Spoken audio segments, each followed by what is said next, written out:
ꯁꯣꯝꯕꯨ ꯏꯄꯥꯝꯗ ꯏꯠ ꯌꯥꯎꯗꯕꯁꯦ ꯀꯩ ꯈꯟꯕꯤꯒꯦ? ꯄꯨꯛꯅꯤꯡ ꯅꯨꯡꯁꯤ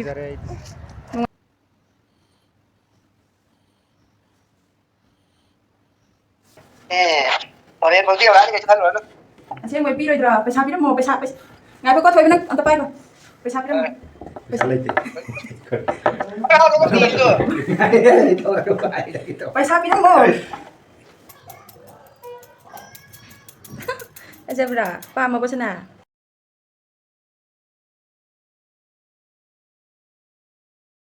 Ma'am, happy Eid Mubarak. Assalamualaikum everyone. Ngasise Eid ki gayane aduga hayengna Eid oidoinebako ado video se Eid gayada kai kai tauge haibadu so yenghanjarage aduga Eid numit ki video so ai punna sida hapjarage ma'am.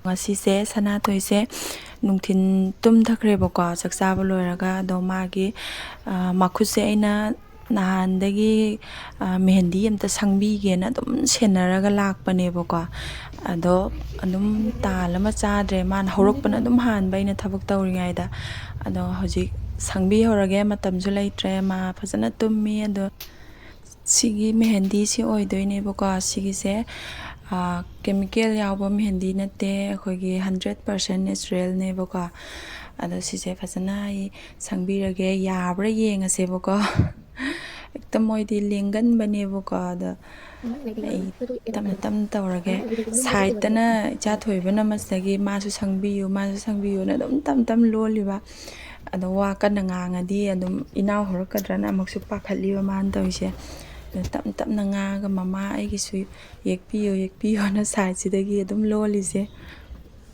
aisu adum ka hena yekpa haitebako ado adum khara mawong manaba yeksanlage angangnina mayam video se upload tawba matamda khara thengdokrebako anga apikpa chenbanina edit tawbase ekta ngamdebako video sisu sangbanina anga ani maksisu faibok tawna chele aduna adum memory oinaba thagacharage thengasu thengna aina somda angang sumnaba hotnaringaida mehendi sangnaba hotnaringaida ai nupagi thaba khufase yo na chahau tanse yamse methoaga tan hawor leirame haiba sikitang airamme nekdoba kaya fakrabe yo aisu yausanbirage thabak mayamse sasat loinaba as Eid gaya numisidi thabakse pura mayamnasu hena khangi dune thabakse pura ama loibaga ama thabak khuyam ama tawebako ado ai mathang yenghanjarake mayam video se loi faw yengminase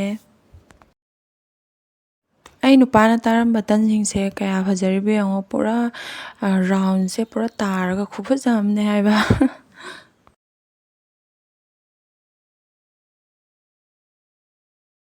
napamju tawnatrabanina tanji khata hawrase mai chahliba naina jilibi su rosgulla su loi hawdoini cha loi chadoini haiba rosgulla diyaoba yausu ai rosgulla dagna hawai chilu chilu rosgulla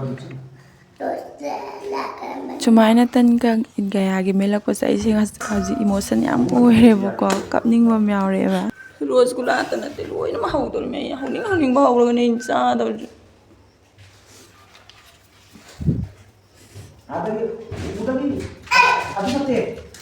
du rosgulla nate rosgulla ek mayam confused tatpikino ai hoje yumda leitebako quarter da leye aduna ai itse yawa phangaroi yumgi mi kasu punba phangaroi aduna adi imai cha akhoi khatang mafamse it pangthoanebako adugi sum nungaitabagi haibane ado tanjingjisu metpa loire adudi muka manungda pusalama hauribako sidasu hauri khara masu thangrebako ma sijingse loi man metlaga hauramini kya phajari yo handakti ai amo hobirage ma waramani Eid lakpasidi tan manam namaga tan hauragane Eid manbanebako aduna akhoi imai chang khoi talayasu tan haudabado Eid mande na haubanebako ana Eid manaba na athum ahau khara maso adum haujarage-bako ngasi gaya oiringai sida hayengdi amuka thabakto nangnaroidoinebako aduna ngasi se ai hauba yaba athum ahau khara maso haudo haurage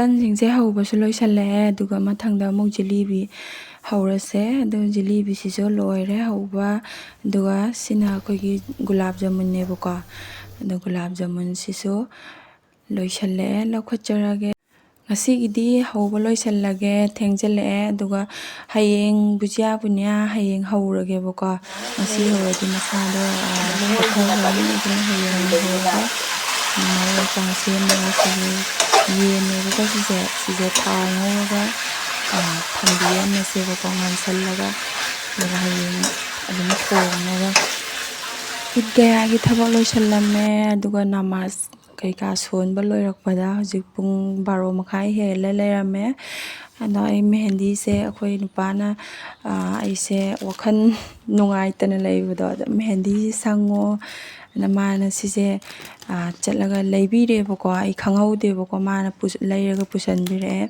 ꯑꯗꯣ ꯁꯤꯁꯦ ꯁꯪꯉꯣꯅ ꯃꯥ ꯉꯁꯥꯏꯗꯒꯤ ꯑꯩꯉꯣꯟꯗ ꯇꯛꯑꯦꯕꯀꯣ ꯑꯗꯣ ꯑꯩ ꯊꯕꯛ ꯂꯣꯏꯗꯕ ꯑꯗꯨꯒ ꯍꯧꯖꯤꯛ ꯑꯩ ꯊꯦꯡꯉꯁꯨ ꯊꯦꯡꯅ ꯃꯥꯒꯤ ꯑꯄꯥꯝꯕꯗꯣ ꯑꯩ ꯁꯪꯉꯒꯦ ꯑꯗꯣ ꯁꯪꯕꯁꯦ ꯑꯩ ꯑꯗꯨꯝ ꯏꯁꯥꯅ ꯌꯦꯛꯑꯒ ꯁꯪꯕ ꯌꯥꯏ ꯑꯗꯨꯕꯨ ꯍꯥꯏꯗꯤ ꯃꯇꯝꯗꯣ ꯑꯗꯨꯝ ꯑꯩꯉꯣꯟꯗꯗꯤ ꯑꯉꯥꯡ ꯆꯦꯟꯕꯅꯤꯅ ꯃꯇꯝꯗꯣ ꯂꯦꯝꯗꯦꯕꯀꯣ ꯍꯥꯏꯗꯤ ꯑꯗꯨꯅ ꯇꯨꯝꯕ ꯆꯥꯕ ꯀꯩꯝ ꯑꯩꯉꯣꯟꯗ ꯍꯥꯏꯗꯤ ꯅꯣꯔꯃꯦꯜ ꯑꯣꯏꯗ꯭ꯔꯦꯕꯀꯣ ꯅꯪꯗꯕꯗꯣ ꯑꯗꯨꯅ ꯁꯤ ꯍꯥꯏꯗꯤ ꯏꯁꯇꯦꯟꯁꯤꯜꯁꯤ ꯑꯣꯏꯅ ꯅꯞꯄꯒ ꯑꯣꯏꯅ ꯁꯪꯖꯔꯒꯦꯕꯀꯣ ꯁꯤꯅ ꯃꯇꯝ ꯆꯪꯗ꯭ꯔꯦ ꯁꯨꯃꯥꯏꯅ ꯑꯗꯨꯝ ꯇꯩꯁꯟꯕꯤꯈ꯭ꯔꯒ ꯌꯥꯔꯦꯗꯅꯀꯣ ꯑꯩꯒꯤ ꯃꯦꯍꯦꯟꯗꯤ ꯁꯪꯕ ꯂꯣꯏꯔꯦ ꯌꯥꯝ ꯊꯨꯅ ꯂꯣꯏꯗ꯭ꯔꯥ ꯑꯗꯨꯗꯤ ꯃꯊꯪꯗ ꯑꯩ ꯃꯦꯍꯦꯟꯗꯤꯁꯤ ꯂꯦꯝꯃꯣꯏꯗ꯭ꯔꯥ ꯈꯟꯕꯅꯦ ꯂꯦꯝꯃꯦꯕꯀꯣ ꯑꯗꯨꯅ ꯁꯅꯥꯊꯣꯏꯗ ꯑꯃꯨꯛ ꯑꯩ ꯇꯩꯕꯤꯔꯒꯦ ꯑꯩꯅ ꯃꯥꯒꯤ ꯍꯥꯟꯅ ꯇꯩꯕꯤꯕ ꯌꯥꯏꯑꯕꯀꯣ ꯑꯗꯨꯗꯣ ꯃꯦꯍꯦꯟꯗꯤꯁꯤ ꯑꯩꯅ ꯂꯦꯝꯃꯣꯏꯗ꯭ꯔꯥꯅ ꯈꯟꯕ ꯑꯗ ꯂꯦꯝꯃꯦ ꯑꯗ ꯃꯥꯒꯤ ꯉꯁꯥꯏ ꯅꯨꯡꯊꯤꯟꯗꯗꯤ ꯑꯣꯏ ꯊꯪꯕ ꯈꯨꯠꯀꯤ ꯇꯩꯈ꯭ꯔꯕꯅꯦꯕꯀோ ꯑꯗꯨꯗ ꯑꯗꯨꯝ ꯃꯥꯅ ꯍꯧꯔꯛꯄꯅ ꯍꯥꯟꯗꯅ ꯂꯦꯡꯕ ꯈꯣꯠꯄ ꯇꯧꯔꯒ ꯑꯗꯨꯝ ꯀꯥ ꯍꯦꯟꯅ ꯉꯥꯡꯕꯗꯣ ꯑꯣꯏꯗ꯭ꯔꯦꯕꯀꯣ ꯑꯗꯨꯅ ꯍꯟꯗꯛꯅ ꯌꯦꯠꯂꯣꯝ ꯁꯥꯏꯠꯀꯤꯁꯦ ꯑꯣꯏꯅ ꯇꯩꯕꯤꯔꯒꯦ ꯂꯦꯡꯉꯦ ꯑꯁ ꯄꯨꯔꯥ ꯂꯣꯏꯔꯦ ꯐꯖꯔꯝꯃꯒ ꯄꯨꯔꯥ ꯂꯣꯏꯈ꯭ꯔꯦ ꯑꯗꯨꯗꯤ ꯑꯩ ꯍꯧꯖꯤꯛ ꯇꯨꯝꯃꯒꯦ ꯍꯌꯦꯡ ꯑꯃꯨꯛ ꯊꯦꯡꯅꯔꯁꯦ ꯃꯌꯥꯝ ꯉꯁꯤꯁꯦ ꯅꯨꯃꯤꯠꯅꯦ ꯑꯩꯅ ꯁꯣꯜꯂꯤꯕ ꯅꯃꯥꯖꯁꯦ ꯐꯖꯔꯒꯤꯅꯦꯕꯀꯣ ꯐꯖꯔ ꯑꯖꯥꯟꯁꯦ ꯄꯨꯡ 5:38 ꯑꯗꯨꯃꯥꯏꯅ ꯂꯥꯎꯋꯦ ꯃꯐꯝꯁꯤꯗ ꯑꯗꯣ ꯁꯤꯗꯒꯤ ꯑꯩ ꯄꯨꯡ 5ꯗꯩ ꯍꯧꯒꯠꯂꯦ ꯑꯗꯨꯒ ꯅꯃꯥꯖ ꯍꯥꯟꯅ ꯁꯣꯟꯗꯣꯛꯑꯦ ꯑꯗꯨꯒ ꯀꯨꯔꯥꯟꯁꯦ ꯑꯃꯨꯛ ꯉꯥꯛꯇꯪ ꯁꯣꯟꯕꯤꯔꯒꯦ ꯀꯨꯔꯥꯟꯁꯦ ꯃꯆꯥꯗ ꯁꯣꯜꯂꯤ ꯀꯩꯒꯤꯅꯣꯅ ꯃꯌꯥꯝꯅ ꯍꯪꯅꯤꯡꯉꯝꯒꯅꯦꯕꯀꯣ ꯑꯗꯣ ꯑꯩꯈꯣꯏ ꯀꯨꯔꯥꯟ ꯑꯆꯧꯕꯗꯣ ꯑꯗꯨꯗꯣ ꯄꯨꯔꯛꯄꯗꯣ ꯐꯔꯛ ꯇꯥꯕ ꯑꯗꯨꯅ ꯄꯨꯔꯛꯇ꯭ꯔꯦ ꯃꯆꯥꯁꯤ ꯑꯣꯏꯅ ꯄꯨꯔꯛꯑꯦꯕꯀꯣ ꯑꯗꯨꯅ ꯃꯆꯥꯁꯤꯗ ꯑꯣꯏꯅ ꯑꯗꯨꯝ ꯁꯣꯟꯖꯔꯦ ꯑꯗꯨꯒ ꯉꯥꯏꯍꯥꯛꯇꯪ ꯑꯩ ꯂꯤꯛ ꯆꯠꯆꯔꯒꯦ ꯑꯗꯨꯒ ꯑꯩ ꯊꯕꯛ ꯃꯊꯪ ꯇꯧꯖꯔꯛꯑꯒꯦ ꯃꯌꯥꯝ ꯚꯤꯗꯤꯑꯣꯁꯦ ꯂꯣꯏꯐꯥꯎ ꯌꯦꯡꯃꯤꯟꯅꯈꯤꯁꯦ ꯄꯔꯗꯥꯁꯦ ꯍꯩꯗꯣꯛꯆꯔꯛꯀꯦ ꯑꯗꯨꯒ ꯃꯄꯥꯟꯒꯤ ꯚ꯭ꯌꯨꯁꯦ ꯃꯌꯥꯝꯗ ꯌꯦꯡꯍꯟꯖꯔꯛꯀꯦ ꯑꯗꯣ ꯄꯨꯝꯃꯝ ꯃꯝꯃꯤ ꯍꯧꯖꯤꯛꯁꯦ ꯀꯅꯥꯝꯇ ꯎꯗꯦ ꯇꯧꯔꯤꯁꯦ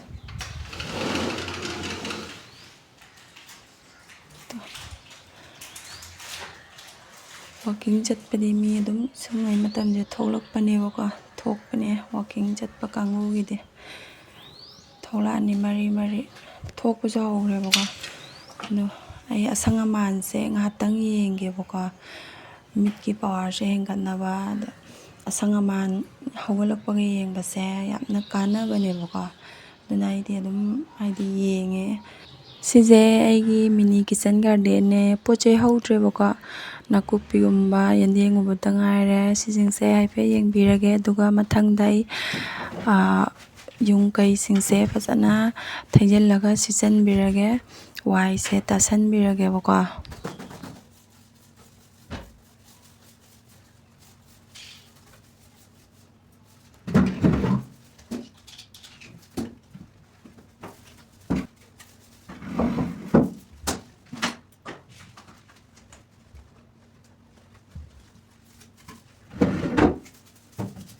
ꯃꯌꯥꯝꯅ ꯑꯩꯒꯤ ꯆꯦꯅꯦꯜ ꯑꯁꯤꯕꯨ ꯅꯨꯡꯁꯤꯕꯤꯗꯨꯅ ꯅꯧꯅ ꯆꯪꯕꯤꯔꯛꯄ ꯏꯆꯤꯜ ꯏꯅꯥꯎꯁꯤꯡꯅ ꯁꯕꯁꯀ꯭ꯔꯥꯏꯞ ꯇꯧꯁꯟꯕꯤꯔꯝꯃꯣ ꯑꯗꯨꯒ ꯄꯨꯛꯅꯤꯡ ꯊꯧꯒꯠꯄ ꯑꯣꯏꯅ ꯂꯥꯏꯛ ꯑꯃꯃꯝꯇꯪꯒ ꯇꯧꯕꯤꯔꯝꯃꯣ ꯑꯩꯗꯤ ꯋꯥꯍꯩ ꯋꯥꯇꯥ ꯍꯥꯏꯕꯁꯨ ꯐꯖꯅ ꯍꯩꯇ꯭ꯔꯤꯕꯀꯣ ꯑꯗꯨꯅ ꯃꯌꯥꯝꯅ ꯁꯣꯏꯈꯤꯕ ꯌꯥꯎꯔꯕꯁꯨ ꯉꯥꯛꯄꯤꯒꯅꯤ, ꯑꯁꯣꯏꯕ ꯌꯥꯎꯔꯁꯨ ꯀꯃꯦꯟꯗ ꯑꯗꯨꯝ ꯍꯥꯏꯕꯤꯔꯛꯑꯣ.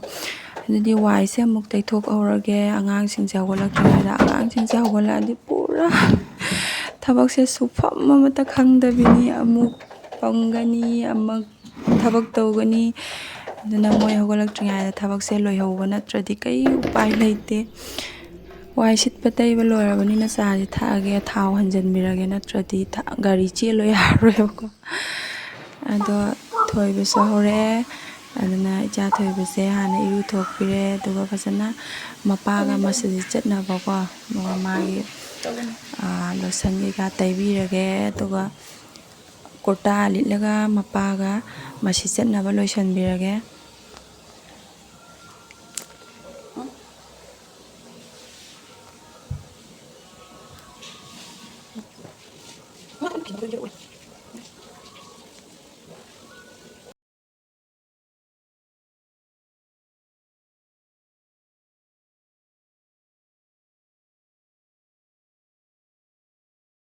ꯃꯁꯤꯁꯦ ꯑꯩꯈꯣꯏꯒꯤ ꯀ꯭ꯋꯥꯇꯔ ꯃꯅꯨꯡꯁꯦ ꯂꯩꯌꯦꯕꯀꯣ. ꯑꯗꯣ ꯃꯣꯏ ꯊꯕꯛ ꯇꯧꯕ ꯃꯤꯁꯤꯡꯁꯤꯗꯁꯨ ꯃꯨꯁꯂꯤꯝ ꯃꯆꯥ ꯂꯝ ꯂꯝꯗ ꯃꯌꯥꯝ ꯌꯥꯎꯔꯤꯕꯀꯣ. ꯑꯗꯨꯅ ꯃꯁꯖꯤꯠꯁꯤꯗꯁꯨ ꯑꯗꯨꯝ ꯅꯃꯥꯖ ꯂꯥꯛꯄꯁꯦ ꯃꯤ ꯌꯥꯝꯃꯦ ꯍꯥꯏꯌꯦꯕꯀꯣ. ꯑꯗꯣ ꯑꯗꯨꯝ ꯌꯥꯝ ꯅꯨꯡꯉꯥꯏꯌꯦ ꯃꯅꯨꯡꯁꯤꯗ ꯃꯁꯖꯤꯠ ꯂꯩꯕꯁꯦ. ꯑꯗꯨꯝ ꯃꯄꯥꯟꯗ ꯆꯠꯅꯗ꯭ꯔꯦꯗꯅꯀꯣ. ꯑꯗꯨꯗꯅꯦ ꯃꯣꯏ ꯆꯠꯇꯣꯏꯁꯦ. ꯕꯥꯏ ꯕꯥꯏ. ꯐꯖꯅ ꯍꯥꯏꯔꯛꯑꯣ. ꯍꯥꯏꯔꯛꯑꯣ ꯐꯖꯅ. ꯍꯦꯄꯤ ꯏꯗ ꯃꯨꯕꯥꯔꯛ ꯑꯅ ꯍꯥꯏꯔꯛꯑꯣ. ꯚꯤꯗꯤꯑꯣ ꯅꯝꯕꯁꯦ ꯃꯥ ꯏꯀꯥꯏꯔꯤꯁꯦ. ꯍꯥꯏꯔꯛꯑꯣ ꯏꯆꯥ ꯊꯣꯏꯕꯁꯦ, ꯍꯥꯏꯔꯛꯑꯣ. ꯚꯤꯗꯤꯑꯣ ꯅꯝꯃꯔꯣꯏꯒꯦ ꯍꯥꯏꯔꯛꯑꯣꯁꯦ, ꯃꯃꯥꯗ ꯍꯥꯏꯔꯛꯑꯣꯁꯦ. ꯍꯦꯄꯤ ꯏꯗ ꯃꯨꯕꯥꯔꯛ ꯍꯥꯏꯔꯛꯑꯣ. ꯚꯤꯗꯤꯑꯣ ꯂꯧꯕꯁꯦ ꯏꯀꯥꯏꯈ꯭ꯔꯦ ꯑꯉꯥꯡꯁꯦ.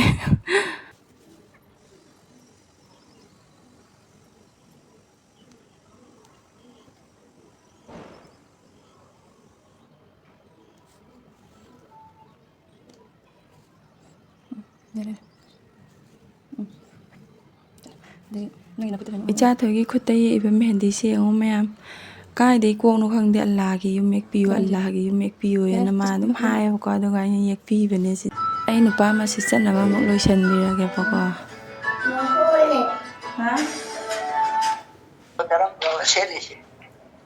ꯐꯖꯗ꯭ꯔꯣ? ꯐꯖꯩꯌꯦ, ꯐꯖꯕꯗꯨꯒꯤꯅꯦ ꯍꯥꯏꯔꯤꯁꯦ. ꯑꯆꯧꯕ. ꯍꯣꯔꯦꯟ ꯐꯥꯎꯗꯤ ꯌꯧꯔꯛꯑꯅꯤ, ꯀꯩꯁꯨ ꯈꯜꯂꯨꯔꯅꯨ. ꯑꯁꯦꯡꯕꯩ ꯄꯤꯔꯣꯏꯗ꯭ꯔꯣ? ꯄꯩꯁꯥ ꯄꯤꯔꯝꯃꯣ. ꯄꯩꯁꯥ ꯉꯥꯏꯈꯣꯀꯣ ꯊꯣꯏꯕ, ꯅꯪ ꯑꯝꯇ ꯄꯥꯏꯈꯣ. ꯄꯩꯁꯥ ꯄꯤꯔꯝꯃꯣ. ꯄꯩꯁꯥ ꯂꯩꯇꯦ. ꯄꯩꯁꯥ ꯄꯤꯔꯝꯃꯣ. ꯄꯩꯁꯥ ꯂꯩꯇꯦ ꯄꯤꯔꯣꯏ ꯍꯥꯏꯁꯤꯗꯤ ꯃꯥ. ꯄꯤꯔꯝꯃꯦ 1,000 ꯑꯃ. ꯑꯗꯨꯒ ꯍꯣꯔꯦꯟ ꯀꯣꯟꯅ ꯈꯔ ꯄꯤꯔꯒꯦꯌꯦ. ꯃꯄꯥ ꯃꯆꯥ ꯃꯁꯖꯤꯠ ꯆꯠꯈ꯭ꯔꯦꯕꯀꯣ. ꯑꯗꯨꯗꯤ ꯑꯩ ꯍꯧꯖꯤꯛ ꯊꯕꯛꯁꯦ ꯇꯛꯈꯥꯏꯔꯛꯑꯒꯦ. ꯕꯦꯠꯁꯤꯠꯁꯦ ꯑꯍꯥꯟꯕꯗ ꯑꯩ ꯆꯦꯟꯖ ꯇꯧꯊꯣꯛꯑꯒꯦꯕꯀꯣ. ꯑꯗ ꯁꯨꯃꯥꯏꯅ ꯂꯩꯔꯦ. ꯌꯦꯟ ꯊꯣꯡꯕ ꯂꯣꯏꯔꯦꯕꯀꯣ. ꯑꯩꯅ ꯉꯁꯥꯏ ꯋꯥꯏ ꯁꯤꯠꯄ ꯂꯣꯏꯕꯗꯒꯤ ꯑꯗꯨꯝ ꯊꯥꯡꯒꯠꯂ ꯊꯝꯕꯅꯦꯕ. ꯑꯃꯨꯛ ꯆꯪꯉꯒ ꯊꯕꯛ ꯑꯃꯨꯛ ꯇꯧ, ꯑꯃꯨꯛ ꯌꯦꯡ, ꯑꯗꯨꯃꯥꯏꯅ ꯇꯧꯕꯅꯦꯕꯀꯣ. ꯁꯤꯅ ꯆꯅꯥ ꯀꯥꯡꯍꯧꯅꯦ, ꯁꯤꯁꯨ ꯂꯣꯏꯔꯦ. ꯃꯊꯪꯗ ꯑꯃꯨꯛ ꯕꯨꯖꯤꯌꯥ ꯍꯧꯔꯁꯦꯕꯀꯣ. ꯕꯨꯖꯤꯌꯥꯁꯦ ꯁꯨꯃꯥꯏꯅ ꯍꯧꯕꯤꯔꯁꯦ. ꯑꯗꯨꯒ ꯁꯤꯅ ꯃꯆꯨ ꯀꯂꯔ ꯁꯪꯗꯕ, ꯁꯤꯅ ꯀꯂꯔ ꯁꯪꯕꯅꯦꯕꯀꯣ. ꯑꯅꯤꯁꯦ ꯃꯤꯛꯁ ꯇꯧꯗꯣꯏꯅꯦ ꯐꯖꯅꯤꯡꯉꯥꯏꯒꯤ. ꯑꯗꯨꯒ ꯁꯤꯔꯞꯁꯤꯗ ꯂꯨꯞꯄꯤꯔꯁꯦ. ꯕꯨꯖꯤꯌꯥꯁꯦ ꯂꯣꯏꯔꯦ. ꯑꯗꯨꯗꯤ ꯑꯃꯨꯛꯀ ꯑꯩ ꯆꯥꯛꯍꯥꯎ ꯈꯦꯔ ꯊꯣꯡꯉꯒꯦ. ꯆꯥꯛꯍꯥꯎ ꯈꯦꯔꯁꯦ ꯑꯗꯨꯝ ꯀꯨꯀꯔꯗ ꯇꯧꯔꯦꯕ, ꯈꯔ ꯊꯨꯅꯕꯅ. ꯌꯥꯝ ꯍꯥꯎꯔꯅꯤꯗ. ꯁꯅꯥꯇꯣꯏꯁꯨ ꯍꯧꯔꯦꯕꯀꯣ. ꯑꯗꯣ ꯃꯥ ꯏꯔꯨꯖ ꯃꯥꯏꯊꯕꯩ ꯇꯧꯕꯤꯔꯦ. ꯑꯗꯨꯒ ꯃꯥꯒꯤ ꯃꯐꯤꯅꯦ ꯁꯤꯁꯤꯡꯁꯦ, ꯃꯥꯒꯤ ꯁꯦꯠꯅꯕꯅꯦꯕꯀꯣ. ꯑꯗꯣ ꯃꯥꯒꯤ ꯐꯤꯔꯣꯟꯁꯤꯡꯁꯦ ꯐꯖꯅ ꯃꯥꯒꯤ ꯑꯃꯨꯛ ꯂꯣꯏꯁꯟꯕꯤꯔꯒꯦ. ꯊꯕꯛꯁꯦ ꯑꯌꯥꯝꯕ ꯂꯣꯏꯕꯒ ꯑꯃ ꯅꯨꯄꯤ ꯑꯩꯈꯣꯏꯁꯦ ꯂꯦꯞꯐꯝ ꯂꯩꯇꯦ ꯍꯥꯏꯗꯨꯅꯤ. ꯁꯤꯗ ꯂꯩꯔꯦ. ꯃꯥ ꯍꯧꯖꯤꯛ ꯑꯃꯨꯛꯀ ꯂꯣꯏꯁꯟꯕꯤꯔꯒꯦ.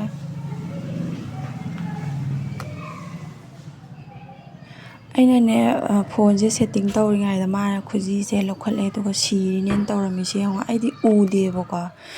ꯑꯗꯨꯒ ꯀꯣꯟꯊꯪꯗ ꯐꯣꯟꯗ ꯚꯤꯗꯤꯑꯣꯗ ꯎꯔꯛꯑꯦꯕꯀꯣ. ꯑꯗꯣ ꯃꯥꯅ ꯈꯨꯖꯤꯁꯦ ꯃꯥ ꯑꯗꯨꯛꯀꯤ ꯃꯇꯤꯛ ꯄꯥꯝꯃꯦꯕꯀꯣ. ꯂꯩꯕ ꯃꯇꯝꯗ ꯆꯥꯕ꯭ꯔꯥ ꯍꯥꯏꯅ ꯃꯈꯨꯠꯇ ꯑꯃꯈꯛ ꯊꯤꯟꯖꯤꯜꯂ ꯌꯦꯡꯉꯨꯔꯦꯕꯀꯣ.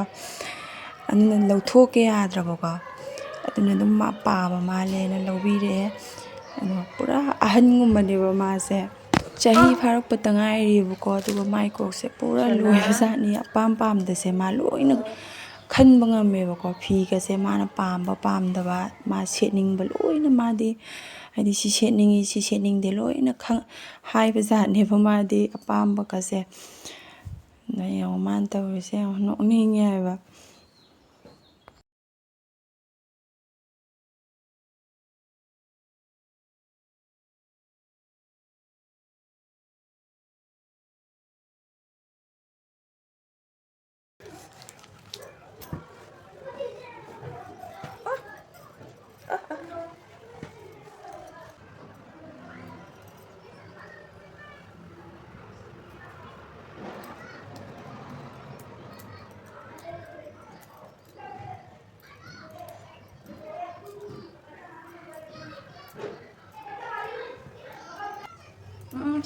silakan. Wow.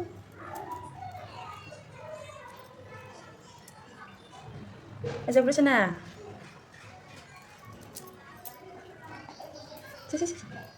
Yuk.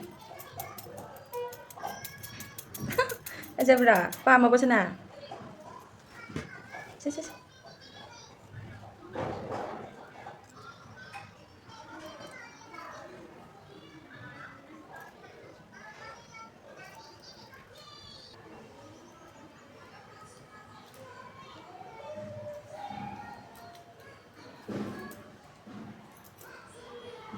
Sini.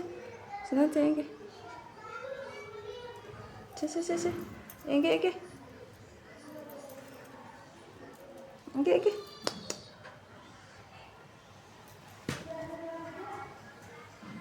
Sana ni. Ajak ni. Ish. Nana. Lagi dah. Samna yaudri aina samjina sangatningisina kaida irone. Samba hadi nupim sagi phajab laidana koriban kai kase sigse aina ne bazar cha phutingi leirakadaba magine no masamjina ne ai leimandara kang ne masamje suksang sangdra ano kai tayraga fadoino mayam comment da habiramo loire wow tare sana toise to salaire video lawye sugalai sia pura pawong ge angang ne ma kanna chari hoje ma kem sadri baka hawalakpade mayam angang se paisa pi dore ma lupa kya pi bana yeng minasi jik paisa yen dore ma pana sana toy sam tala cha toy bagi sa ba ada bol na phangga bro lepo se kana ge wigani oh good sana toy gila hawalo la sam tangai ka phasana la hawalo hawbinate sam tala ka sam da wala ka sudah apa tuh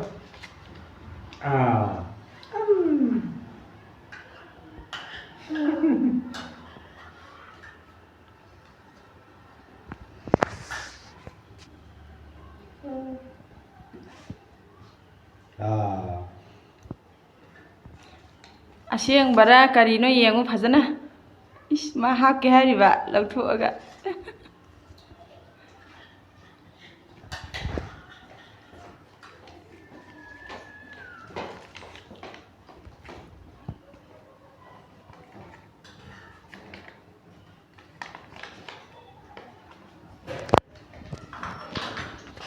apa kapselo bapak running mangang ini cha bag tap chalo sidap chalo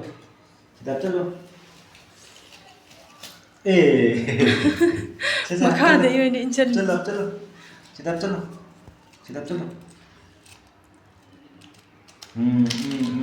good hey good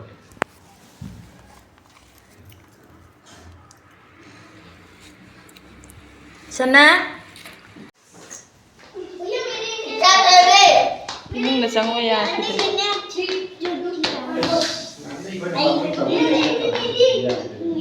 kau deh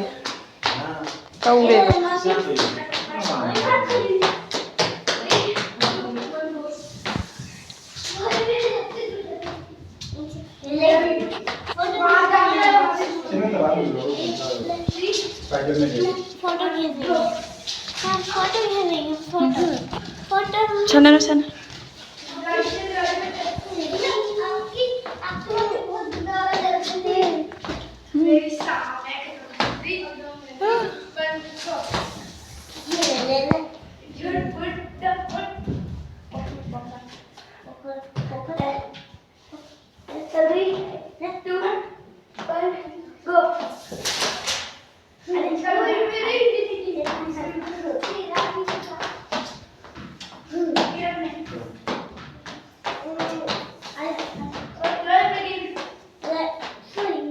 Mangod mga si harap.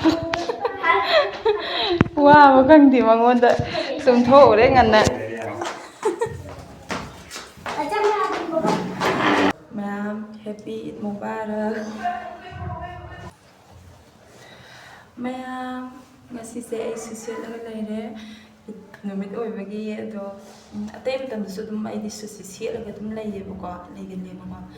Ado ngasise thawai yam nuaite maramdi itse Yumda Yaoba akhoi gidi it lakpa se sidani dana ko akhoi bai harabise ada thabak asi ekta jar function minebo ko haidi it lakani haibise ado itse yaw fangdre mamangi ituso sida dum yawrebo ko yumda thokre ada changakpa kuidribo oiba adana dum mafamse yawrebo ko handakti su thokre sida dum yawre punya musi jani ichi hoi bai hoi da loi na pullaga hadi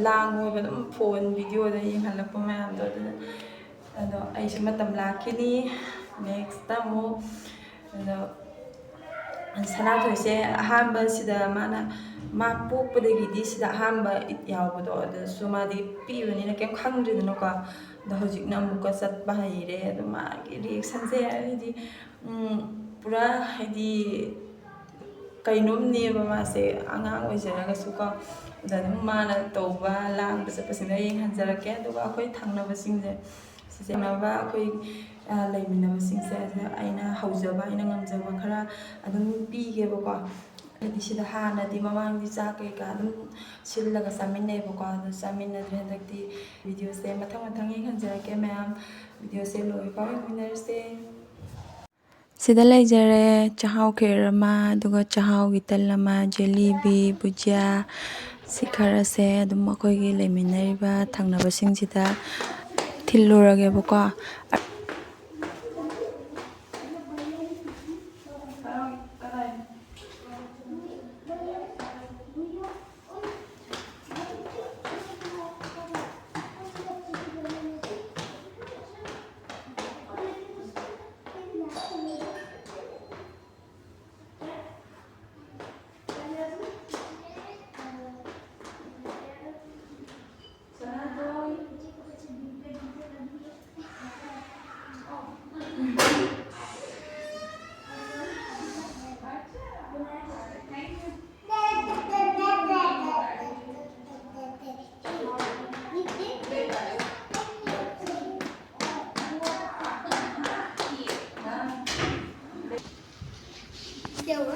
मम्मा ये चाहिए आप ले लो लेने दो कोई बात नहीं कोई बात नहीं मैडम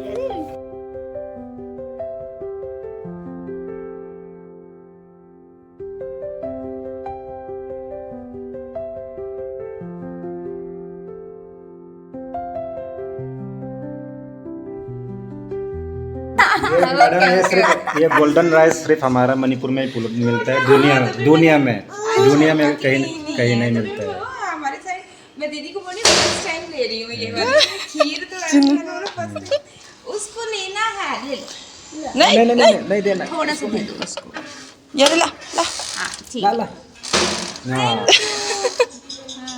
चलो ठीक है थैंक यू चलो ईद मुबारक भाई आपको ईद मुबारक हाजलो नमा सानहलो मा sana thangnaबगी से पिथोरे दुगा ममांगी थोंगनी पालिसे सिंगे फैमिली अनि सिगी सु अमुक पिथोरगे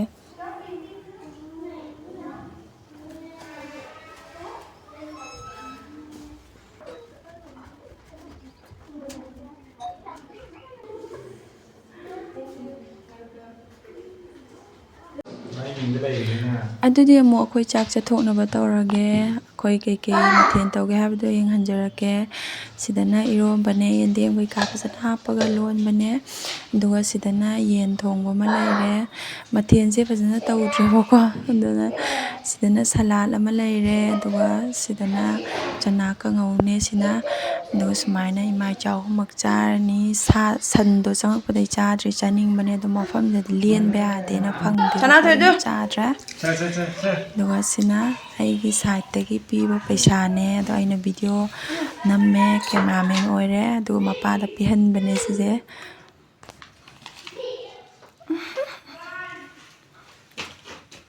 ꯕꯦꯛꯇ ꯍꯥꯞꯆꯜꯂꯨ ꯕꯦꯛꯇ ꯁꯤ ꯆꯦꯟꯁꯤ ꯑꯝꯇ ꯆꯤꯡꯊꯣꯛꯄꯤꯌꯨ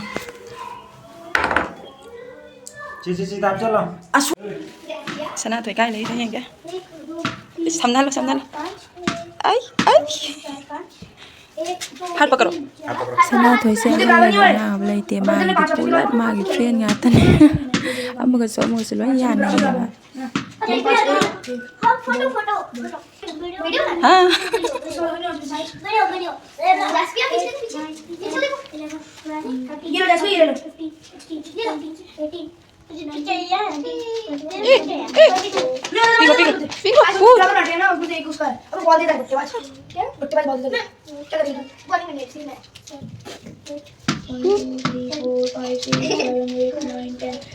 वीडियो बन रही है वीडियो खेलो ना दोनों खेलो हाथ के साथ लेके जाओ हाथ पकड़ के जाओ जैस्मिन के साथ इच्छा थोड़ी चकचाब लोरे तुंगरेबको तुमरे लोरे मागी हराव लोरे मा थैंक यू चलो ला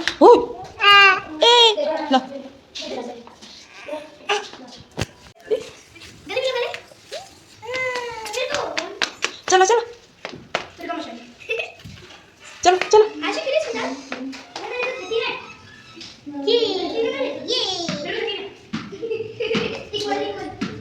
ano sana rin ma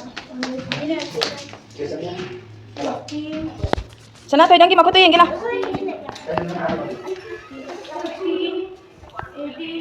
sana nasam tangi hai mayam itse koi sida yaurabanina yumda sum ka manungda leibase boring sure aduna haji koi gi gate tagi thoga bazar masam leibako aduda satluge su video call tawra kapeebako ai yaudabado yam nuaite na aduna isu kappurebako mai mit kase pura sigi social sattoine sana thoise lai papaga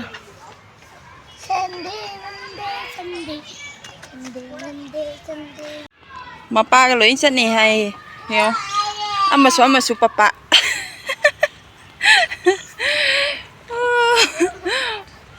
ai gam ta sase adi se yo mapaga loin sattoine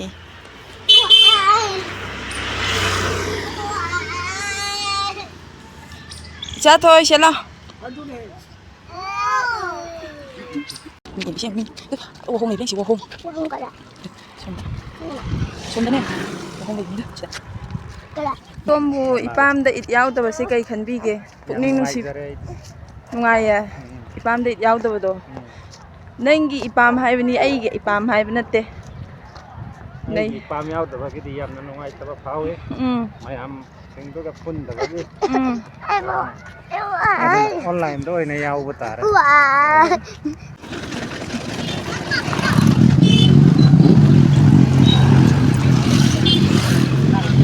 yo sale bazar yo sale baka dia dan pokok ni di panipuri gumba lagi na napika kan yun no kan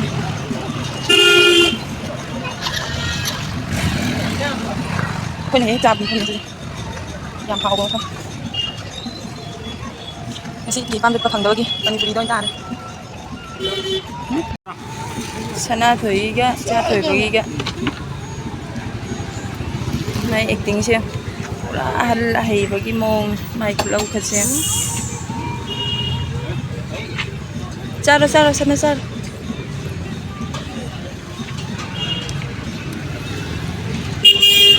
Sana thôi. Sana thôi. Sana. mꯌꯥꯝ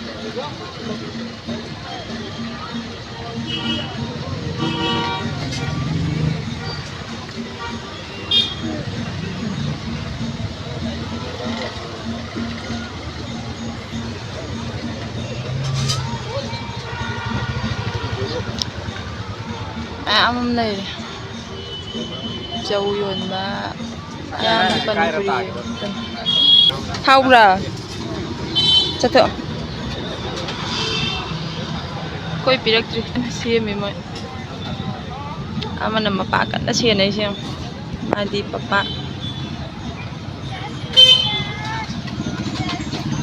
ꯁꯅꯥꯊꯣꯏ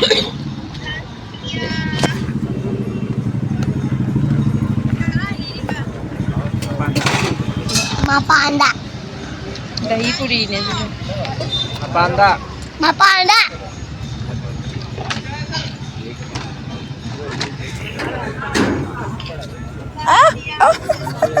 Loin hai tare.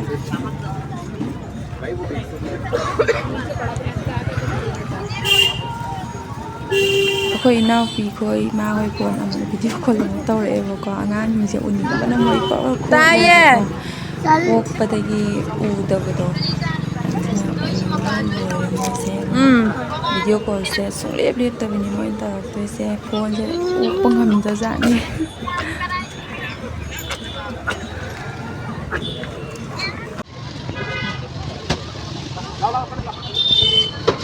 ꯂꯣꯏꯔꯦ ꯆꯠꯂꯒꯦ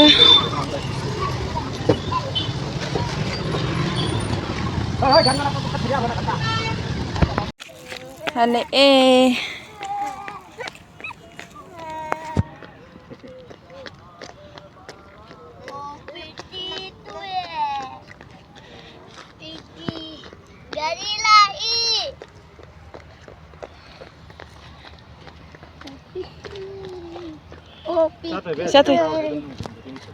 이자토이 땀 가져나 리엠나 짤로 이나무 먹고 참어 인게 ꯃꯌꯥꯝ ꯉꯁꯤꯒꯤꯗꯤ ꯏꯠꯁꯦ ꯁꯨꯃꯥꯏꯅ ꯋꯥꯈꯜ ꯅꯨꯡꯉꯥꯏꯇ ꯍꯧꯈ꯭ꯔꯦ ꯑꯗꯨꯕꯨ ꯃꯊꯪꯒꯤ ꯏꯠꯇ ꯃꯌꯥꯝ ꯄꯨꯟꯅ ꯌꯥꯎꯃꯤꯟꯅꯔꯁꯦ ꯉꯁꯤꯒꯤꯗꯤ ꯚꯤꯗꯤꯑꯣꯁꯦ ꯃꯇꯥꯡ ꯁ꯭ꯋꯥꯏ ꯂꯣꯏꯁꯤꯟꯖꯔꯒꯦ